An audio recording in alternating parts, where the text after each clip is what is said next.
Hello guys, तो आज मैं आपको एक्सप्लेन करने वाला हूँ साल 2023 में रिलीज हुई मूवी अवेयरनेस को। तो इस कहानी की शुरुआत हुई एक टाउन को दिखाने से। हम विंसेंट नाम के एक आदमी को देखते हैं जो एक स्टोर में जाकर आसानी से शराब की बोतल चुरा लेता है। हैरानी की बात यह है कि दुकान की मालकिन को पता भी नहीं चल पाता। हम जान पाते हैं कि स्टोर के बाहर विंसेंट का बेटा खड़ा है जिसका नाम इयान है। उसके पास कुछ जादुई ताकतें हैं, जिनमें से एक यह भी है कि वो झूठा सीन क्रिएट कर सकता है, जैसे कि वहम। जो चीज असल में होती नहीं है, इयान उन सबको उसका झूठा ख्याल दिखा सकता है।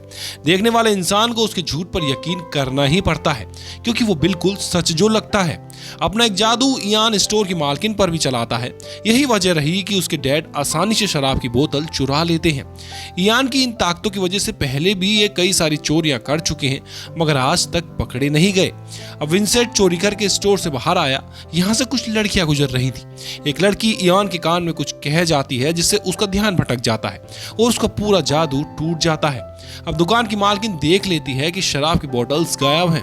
उसे पता चल गया था कि वो आदमी उन बोतल्स को चुरा कर ले गया है, इसलिए वो हथौड़ा लेकर बाहर आती है। लेकिन इससे पहले विंसेंट पर हमला करती एक बार फिर इयान अपना जादू करता है। अब औरत को रोकने के लिए वो उसे ऐसा ख्याल दिखाता है जैसे इयान के हाथ में गन है और वो उसे गोली मारने वाला है। अब औरत जैसे ही उसके पास गई, इयान ने उसे शूट कर दिया। इस चीज को सच मानकर औरत नीचे गिर गई, जिस चीज का फायदा उठाकर वो बाप बेटे वहां से भाग निकले। पर यह देखकर एक पुलिस वाला यहाँ आकर औरत को चेक करता है तो जाहिर है वो बिल्कुल ठीक थी, उसे गोली नहीं लगी थी।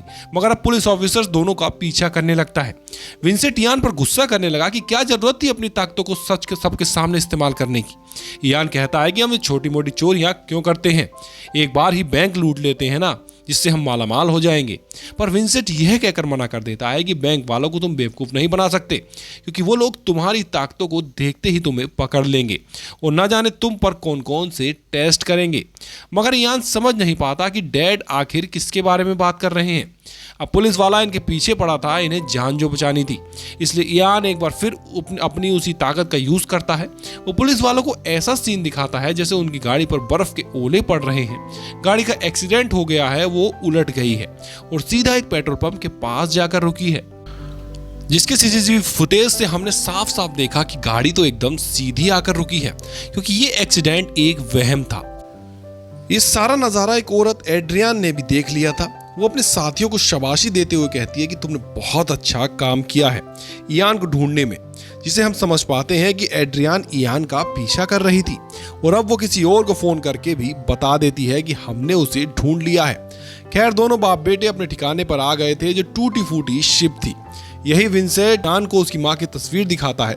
उसने इयान को बताया हुआ था कि तुम्हारी मॉम की मौत हो गई है, तुम्हें मैंने अकेले ही पाल पोस कर बड़ा किया है। लेकिन इयान ऐसी जिंदगी से खुश नहीं था, क्योंकि विंसेंट की लगाई गई पाबंदियों से वो नाखुश था। उसके डैड इयान को बाहर जाने नहीं देते। वो यह कहकर मना कर देते हैं कि तुम खास हो, बाहर जाना तुम्हारे लिए सेफ नहीं, तुम कोई आम इंसान नहीं हो। अब जो पुलिस वाला उनके पीछे लगा था वो एक बार में आता है और उस एक्सीडेंट के बारे में अपने दोस्तों को बताता है। उसकी सारी बातें पास बैठे आदमी ने सुन ली थी, जो भी कोई आम इंसान नहीं था बल्कि म्यूटेंट था। उसके पास भी ताकतें थीं जिसकी मदद से वो ऑफिसर के दिमाग से जानकारी निकाल देता है। ऐसा होते ही ऑफिसर बेहोश हो जाता है। अब हमें पता चलता है कि कहानी में इन म्यूटेंट लोगों को परसेप्टर कहा गया है। उधर एड्रियन अपने साथियों के साथ दोनों बाप बेटे के ठिकाने पर आ जाती है ताकि वो इयान को हासिल कर सके, जिसकी कब से इन्हें तलाश थी। ये लोग एक खुफिया एजेंसी के लिए काम करते थे। पहले विंसेंट भी उसी एजेंसी के लिए काम किया करता था, इसलिए एड्रियन और विंसेंट दोनों एक दूसरे को जानते थे। लेकिन फिर कुछ ऐसा हुआ कि सब बदल गया। ये लोग एड्रियन को मारते हैं और उससे इयान के बारे में पूछते हैं, मगर वो अपना मुंह बंद रखता है। पता चलता है कि एड्रियन एक साइंटिस्ट है और वो जिस एजेंसी अवेयरनेस के लिए काम करती है, उनका काम था इयान जैसे लोगों पर एक्सपेरिमेंट करना, क्योंकि उन लोगों को ऐसी ताकतें देने वाली भी वो एजेंसी ही थी। उन्होंने इंसान ये परसेप्टर खुद बनाए थे। उनके अंदर खास किस्म का फार्मूला इंजेक्ट करके, जिससे सुपर पावर्स रखने वाले इंसान बन गए थे। अब म्यूटेंट्स जिन्होंने जंग बहुत अच्छी लड़ी और अपने मुल्क को जंग भी जिताई, पर बाद में गवर्नमेंट को खतरा पड़ गया कि कहीं ये सुपर ह्यूमन, ये म्यूटेंट हमारे खिलाफ ही ना हो जाए, इसलिए गवर्नमेंट ने एक एक करके सभी परसेप्टर को खत्म कर दिया। एड्रियन कहती है कि अब इस दुनिया में सिर्फ एक ही परसेप्टर बचा है जिसे भी हम बहुत जल्द पकड़ लेंगे, और वो इयान के बारे में बात नहीं कर रही थी। हालांकि उसके पास भी वो ताकतें थी, मगर उसे परसेप्टर इसलिए नहीं कहा जा रहा था क्योंकि वो एक परसेप्टर से पैदा हुआ था, जो चीज नामुमकिन थी क्योंकि परसेप्टर जन्म नहीं दे सकते थे। इसलिए इयान एक चमत्कार था जिसे सालों से विंसेंट छुपा रहा था। इन लोगों को पता चल जाता है कि इयान एक गेमिंग जोन में गया है जहां वो परसेप्टर भी आया हुआ था। अब इयान को ढूंढने अब एड्रियन जिस आखिरी परसेप्टर की बात कर रही थी वो और कोई नहीं बल्कि यही परसेप्टर था जो बार पे बैठा था, जिसने पुलिस ऑफिसर का दिमाग पढ़ा था। उसे पता चल गया था कि एड्रियाना के लोग इयान को पकड़ने आ गए हैं, इसलिए वो उनका ध्यान भटकाने की कोशिश करता है, जिस वजह से वहां हलचल मच गई, गोलियां चल जाती हैं, लोग डर कर भागने लगते हैं। इसी बीच इयान परसेप्टर को देख लेता है, उसे पता चल गया कि यह भी म्यूटेंट है, लेकिन इससे पहले परसेप्टर उसके पास जाता। एड्रियन के लोग परसेप्टर के सर पर हेलमेट लगा देते हैं, पर हम देखते हैं कि वो इतना ताकतवर है कि बिना देखे भी उनसे लड़ रहा था, लेकिन उसे लड़ते लड़ते काफी देर हो गई थी क्योंकि एड्रियन इयान को अपने साथ ले जा चुकी थी। अब एड्रियाना इयान को भी वो हेलमेट पहनाकर उसका ब्लड सैंपल लेती है, फिर एजेंसी में लाने के बाद उसे बताती है कि कई सारे लोग इस एजेंसी अवेयरनेस के खिलाफ काम कर रहे हैं। अपनी ताकतों का गलत इस्तेमाल करके अवेयरनेस के खिलाफ काम करने वाले बागी लोगों ने अपनी एक आर्मी बनाई है जिनका एक हेड भी है। अब इयान पूछता है कि मगर इन सब से मेरा क्या लेना देना। अब एड्रियाना उसे बताती है कि अगर हम तुम्हें यहाँ ना लाते तो परसेप्टर तुम्हें मार देता, क्योंकि वो अवेयरनेस का आखिरी बचा हुआ परसेप्टर है, तुमसे बहुत ज्यादा ताकत है उसके पास और वो चाहता है कि तुम उसका साथ दो। अगर तुम ऐसा नहीं करोगे तो वो तुम्हें मार देगा, और अब मैं ये चाहती हूँ कि तुम हमारे साथ काम करो। तुम्हारे खून में परसेप्टर वाला जो फार्मूला है मुझे वो चाहिए, ताकि तुम्हारी ताकतों को मैं एक्टिवेट या फिर डीएक्टिवेट कर सकूं। और हाँ, तुम्हारे डैड भी हमारे पास हैं, अगर तुम चाहते हो कि तुम अपने डैड से मिलो तो तुम्हें मुझे अपनी ताकतें दिखानी होंगी। वो कहती है कि चलो मुझे कोई इंसान बनाकर दिखाओ, यानी इंसान का झूठा ख्याल बनाओ। अब इयान इसके लिए मना कर देता है, वो कहता है कि ऐसा मुमकिन नहीं, मैंने कई बार कोशिश की लेकिन इंसान नहीं बना पाया आज तक। अब फिर एड्रियाना कहती है कि अच्छा बीच और समुद्र का झूठा सीन ही बना दो। अब इयान कोशिश तो करता है मगर उससे हो नहीं पाता, जिस पर एड्रियाना कहती है कि ऐसा इसलिए हो रहा है क्योंकि तुम्हें अपनी ताकतों का अंदाजा ही नहीं। अपने जज्बात को पहचानो, उसका इस्तेमाल करो, क्योंकि फीलिंग्स के जरिए ही तुम ऐसा कर सकते हो। वो इयान को उसके बचपन का टाइम याद करवा के उसको उसकी तस्वीर दिखाती है, जिससे गुस्सा होकर इयान भी उसे समुद्र और बीच का झूठा सीन दिखा देता है। अब यहाँ इयान ने एक मक्खी भी बनाई थी जो उसे एड्रियाना ने ही कहा था। वो कहती है कि अब तुम इस मक्खी को असली दुनिया में लेकर जाओ जिसे सिर्फ मैं ही देख सकूं, क्योंकि ये तुम्हारी ताकत है, तुम असलियत बना सकते हो। इयान उसे कहता है कि तुम अगर चाहती हो कि मैं ऐसा करूं तो मुझे पहले मेरे डैड से मिलवाओ। अब एड्रियाना उसे विंसेंट के पास लेकर गई जो बेहोश था। एड्रियाना इयान को कहता है कि तुम्हारे डैड ने आज तक तुमसे झूठ बोला। इयान को उसकी बातों पर यकीन नहीं आता। वो कहती है कि अगर तुम चाहो तो विंसेंट के दिमाग में देख सकते हो, जो भी इयान की ताकत थी किसी के भी दिमाग को पढ़ना, जो चीज उस पर इंटरसेप्टर ने भी की थी पुलिस ऑफिसर का दिमाग पढ़ के। और अब इयान भी अपने डैड की यादों में चला जाता है।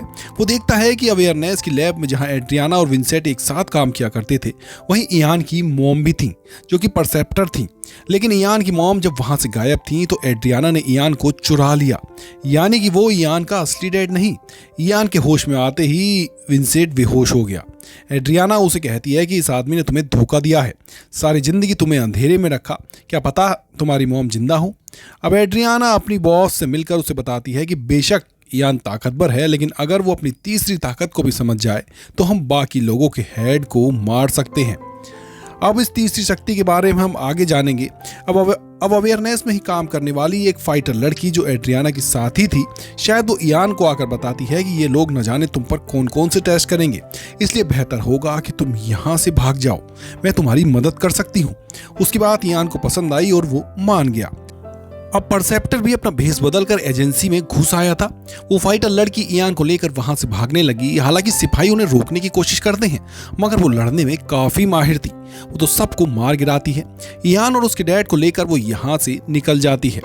एजेंसी में परसेप्टर को जब पता लगा कि इयान यहाँ से भाग गया है तो वो उसका पीछा करने लगता है, लेकिन इयान अपनी ताकतों से सबको चकमा देकर यहाँ से भाग जाता है। ये तीनों एक होटल में गए। इयान की उस फाइटर लड़की से दोस्ती हो गई, लेकिन अब इयान विंसेंट को लेकर काफी परेशान था। वो जानना चाहता था कि मेरे असल डैड कौन है और मेरी माँ के साथ हुआ क्या था। इस पर फाइटर लड़की उसे कहती है कि तुम अपने डैड के दिमाग में जाकर ये चीजें देख सकते हो। इसलिए इयान एक बार फिर अपने डैड का दिमाग पढ़ने लगता है। उसे इस लैब का एड्रेस मिल जाता है जहां से विंसेंट ने इयान को चुराया था। इयान अपने डैड से काफी गुस्सा था कि सारी जिंदगी आपने मुझसे सच छुपा के रखा, और अब क्योंकि उसे लैब का एड्रेस मिल गया था तो इयान सोचता है कि कहीं मेरी माँ वहीं ना हो। इसलिए वो लैब में जाने का फैसला करता है, मगर वहां जाने के लिए उसे पैसों की जरूरत थी। इसलिए वो अपने डैड की मना करने के बावजूद भी बैंक से कुछ पैसे ले लेता है, नकली चेक के जरिए। हालांकि कैशियर को इस बारे में पता चल गया था। कुछ लोग उनके पीछे पड़ गए, लेकिन वो उन्हें भी चकमा देकर वापस होटल में आ जाते हैं। विंसेंट को जब होश आया तो इयान उन्हें बताता है कि मैं उस लैब में जा रहा हूं जहां मेरी माँ थी। हालांकि विंसेंट उसे समझाता है कि मैंने तुम्हें बचाने के लिए सारी जिंदगी तुमसे झूठ बोला, पर क्योंकि इयान को विंसेंट पर भरोसा नहीं था इसलिए वो फाइटर लड़की के साथ लैब जाने के लिए निकल जाता है। पर एड्रियाना उन्हें ट्रैक कर लेती है। उसे पता लग गया था कि वो दोनों कहाँ जा रहे हैं। परसेप्टर को भी ये बात पता थी कि इसलिए वो एड्रियाना के लोगों को जो वहां आए थे उन्हें मार देता है। अब इयान और वो फाइटर लड़की लैब के अंदर आकर तलाशी लेने लगते हैं। इन्हें खुफिया दीवार के पीछे से बहुत सी फाइलें मिली जो सारा लैब का डाटा था। इन्हीं में से एक फाइल इयान की मॉम की भी थी।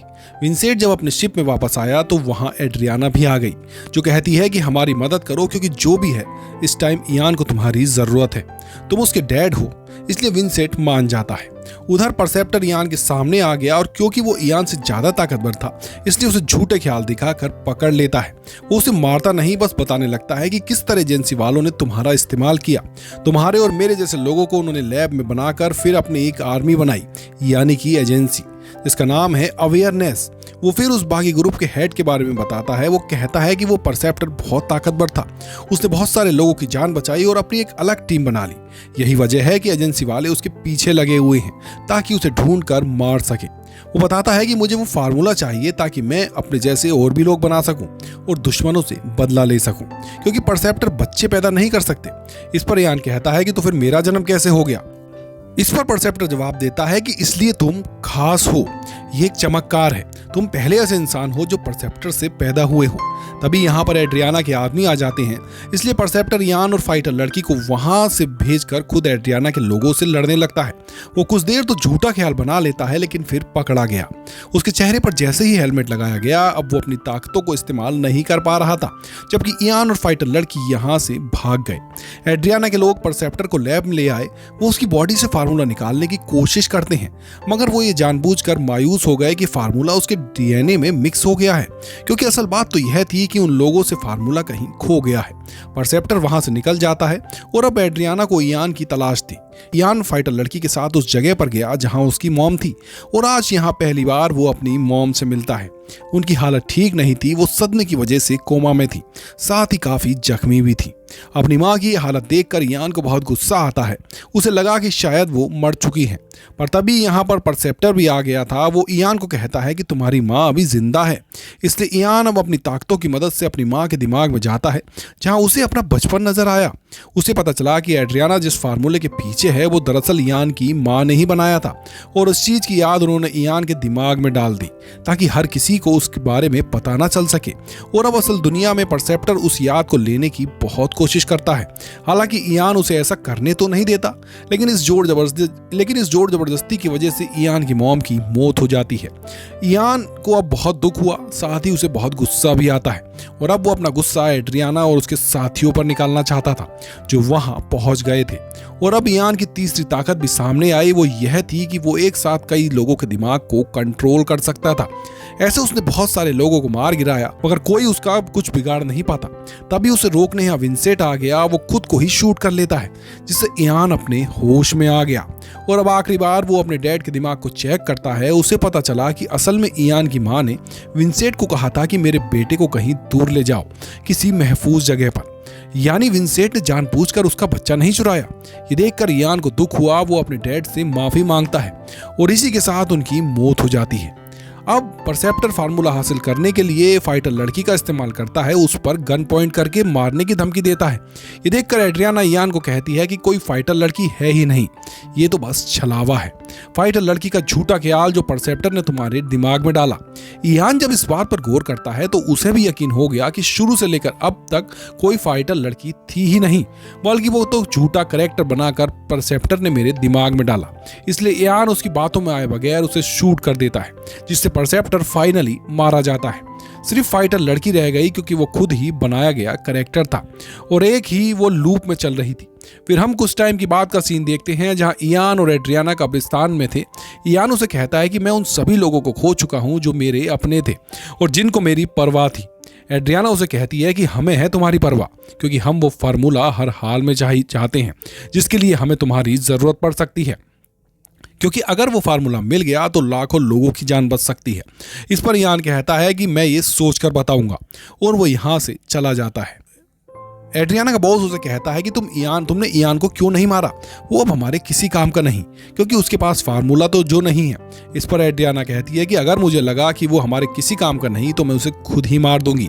इयान उनकी ये बातें सुन लेता है और उसने पक्का फैसला कर लिया था कि मैं उनका साथ नहीं दूंगा, क्योंकि उसे पता चल गया था कि एड्रियाना इस बात से अनजान है कि वो फार्मूला मेरे दिमाग में है जो मेरी माँ ने डाला था, और अगर वो ये बात जान गई तो मेरे ऊपर एक्सपेरिमेंट का सिलसिला फिर से शुरू हो जाएगा और एक जान फिर से चली जाएगी। और इसी को दिखाते हुए इस फिल्म की कहानी भी यहीं पर खत्म हो जाती है।